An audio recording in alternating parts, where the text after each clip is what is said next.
Karen Orr, and you're watching Real Women Inspire.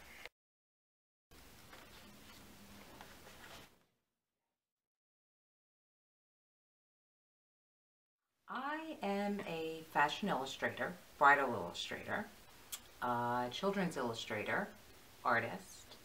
I've been an artist my whole life. When I went to college, art college, that was my first major because I did love it. And it was wonderful, except the advent of computers took away the hand drawing for me. And that kind of put me out of that realm. So I left that and went into fine art, which is more my thing. And then once social media came about a couple of years ago, and my daughter took part in it, she came to me and said she thought that I should try it, that this was trending. And I thought, well, why not? I'll give it a shot. And I looked at a lot of people that were doing it, and I thought, I was a portrait artist, so this should be, it's almost a no-brainer, really. And I just kind of picked up the markers and the brushes and did it and posted it. And that was kind of the key to it. That's kind of really what moved me forward. So once I did that, it just was a daily process for me, and something I couldn't sleep about, I thought about all the time.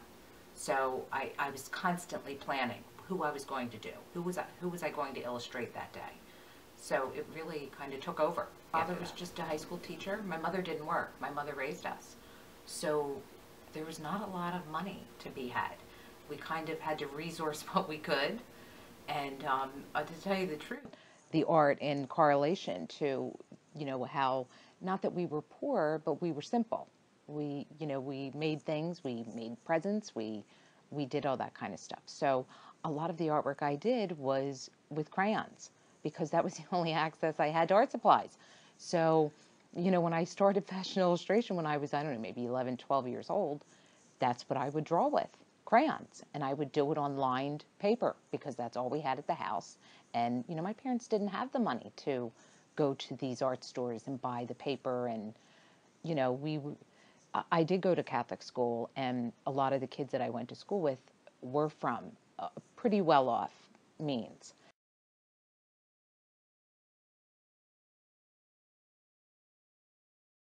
And I went into the mural business and faux finishing and hand-painted furniture. Anywhere I could kind of insert my artwork, I tried to do it. And then that kind of took off, and it really did very, very well for 16 years. I had never had a complaint. It was a great business. Faux finishing is wall treatment. It's finishes done on a wall that give it depth, dimension. Some of them look like wallpaper. I used to mimic wallpaper. I took a chance and went to an advertising firm and chose a bulk mail, a one-time only bulk mail, which was costly at the time. And it was a little tiny postcard that got put. I could demographically choose the areas that I wanted to hit with this mailer. And through the advertising executives, they showed me what were the most upcoming areas that would probably be receptive to it. So what they did was they bulk mailed, it had to be maybe 60,000 of these cards, and it had to be a couple days after the mailer went out. It only went out on one day, and the phone started ringing off the hook. Now, I really kind of didn't know what I was doing because I had never really, I had phoned a little bit, but I just took a chance and thought, what the heck, I think I could learn. I'll learn and go, I'll just go and learn. So that's what I did. I went out on the estimates and I sold the jobs, and then I had to go in and do them. And I think sometimes when I went in to do them, I didn't know what I was doing. And I kind of worked my way through it. That's what you do. You kind of learn as you go. And that's what I did. And it just kind of, one person tells one person, another person tells another person, and the next thing you know, you're booked for a month in advance. So it really seems that's the way to do it. It's all in how you market yourself. After faux finishing, I went into my husband's business. He's a painter, and I started to help him. The decline of the economy kind of tanked my faux business. We struggled, and it was difficult with the economy, and I knew I was meant for something else because I wasn't using my art talent. And I think when you have some sort of a gift like that and you don't use it, it almost is screaming to get out of you in some form or fashion. So having that break after the faux business, it was almost lonely. You know, I knew I wanted to draw, and I would come home and I would be almost at a loss. What am I going to draw? And I need something to draw, you know, and I would draw little things, or I would get a portrait here or there, which keeps that muscle moving. But it wasn't until I saw what was going on in the fashion industry. Less than a year ago, I was still working with him. This would be in June, maybe June. And I knew this, I would come home from working with him and I would go right to the studio and I would work all night. And this I was still building. I was still branding myself. So, but I wasn't really making money. And my husband came to me one day and said, I know you love this and I know you really want to do this, but we kind of need another income. So I will give you a year to make what you made fauxing. And if you can do that, then you can leave this business and you can do that full time. And I kind of knew anyway that within a short period of time, I was going to be there. And I went into overdrive. I spent every waking moment working on it, touching base with this designer, doing free ones for this designer. And the next thing you knew, by September, that was in June, by September, I had left the other business because I was able to. I was making that kind of money. So it really was just the persistence of a constant work ethic from 5 in the morning till 9 at night, sometimes later, sometimes till midnight or 1 o'clock in the morning I would be painting, and I would be doing 6 and 7 a day, just non-stop. A little easier designs because some of the other designs I do are very elaborate, but it really just kind of, I knew I was going to get there, and I thought I'll stop at nothing to get there. And I got there by September, so that was only, he gave me a year and I was there in 2 months. So I'm blessed that I was able to do that. My big break was, I would say, when I illustrated Elie Saab. Elie Saab is a designer of Middle Eastern descent. He's very, very popular and well sought after. A PR agent mentioned him to me and said that he was very trending, and I took a look at his work, and he's very vibrant, and I thought, okay, well, I'm gonna do one. I painted it, I posted it, and I tagged him, and I would say within maybe a day or two, he saw it, and he took it, and he posted it on his wall, and followed me, and then I thought, well, this is what I'm gonna do from now on. And I just kind of went from there and went after very sought after designers, and I pick and chose who I was going to paint, and I would post them, and it just kind of snowballed. I've painted many designers overseas, popular to maybe their region, a good many Australian designers. Some of my favorites are Jetan Couture, George Astisa, George Wu. They're some of my favorites. Stephen Khalil. I've done so many.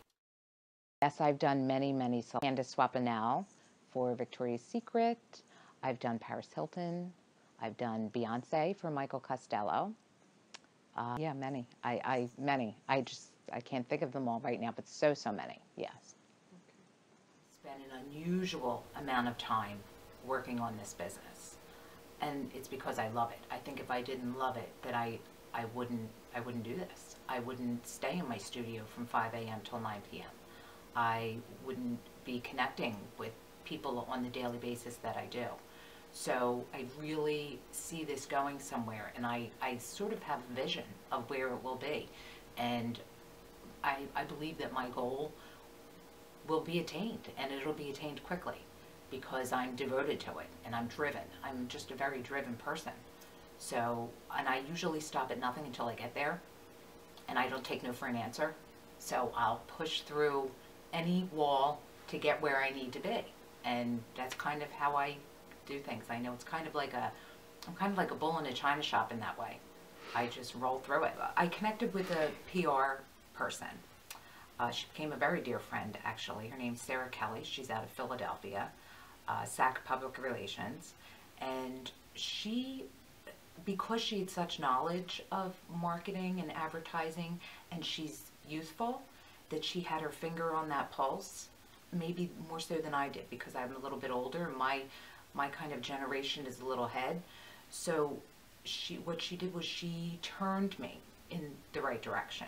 She would say, this is maybe the designer you should try. Maybe do the Victoria's Secret models before the show, and then have them ready the night of the show. She gave me all of these great pointers, and invaluable, really. When I started doing this full time, I had leaned into the bridal industry. I have to go where my services would be wanted or would be lucrative. So I thought to myself, every bride wants a photo first of themselves, but a painting of themselves in that dress they only wear once is, who wouldn't want it? And what mother wouldn't want to buy it for their daughter, or what father, or what boyfriend, or what husband, or what, it just is something that it's a given. That's how I looked at it. And I went in with that mentality. So I started overseas, and I worked on everything overseas, every designer overseas, most of the brides overseas. I went wherever the money was, wherever the more wealthy clientele were, so that I knew, because money was no object, that they would order it. And they did. And it worked. And that's what building a business is about, is connecting with the right demographic at the right time. Right now I am working on several ideas, actually. I have a couple projects I'm working on. I am working on children's illustrations through Bow Ties and Tutus Boutique, the online boutique for children's clothing, and now illustrations. So my children's illustrations will be exclusive to them. Through that concept, I have come up with also another concept for a special project with a little girl that I've illustrated who happens to be quite beautiful. She's precious, and her name is Ariel. My most recent illustration was of a little boy, a beautiful little boy, named Nico, the son of a fairly famous fashion blogger, and he's just precious. And I would say it's probably one of my best that I've done. I took my time with it. It's just beautiful, I think, to look at in person.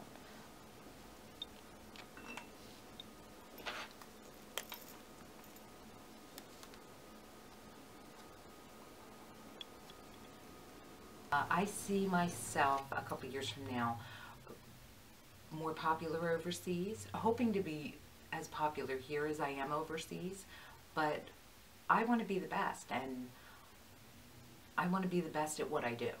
So, and I know I'm on a rung with many, many others, but I want to be the best, and I want to be known as the best, and I want to be sought after. I would tell young entrepreneurs up and coming to push as hard as you can, even when you're tired and you don't want to do it anymore. You push harder, and you push every day, and you knock down every door you can, and you don't take no for an answer. And if you get no for an answer, you find someone that's going to tell you yes, and you touch every base you can. But you have to know your stuff. That's the most important thing, I think. You have to know your business. Know what you do, love what you do, and love the game. It's almost a game of getting to the top of the mountain. It really is. It's pushing, but the satisfaction, I think sometimes that's the satisfaction, is the journey. It's not the destination. It's the journey getting there. And the harder you push, the further you get. So push as hard as you can.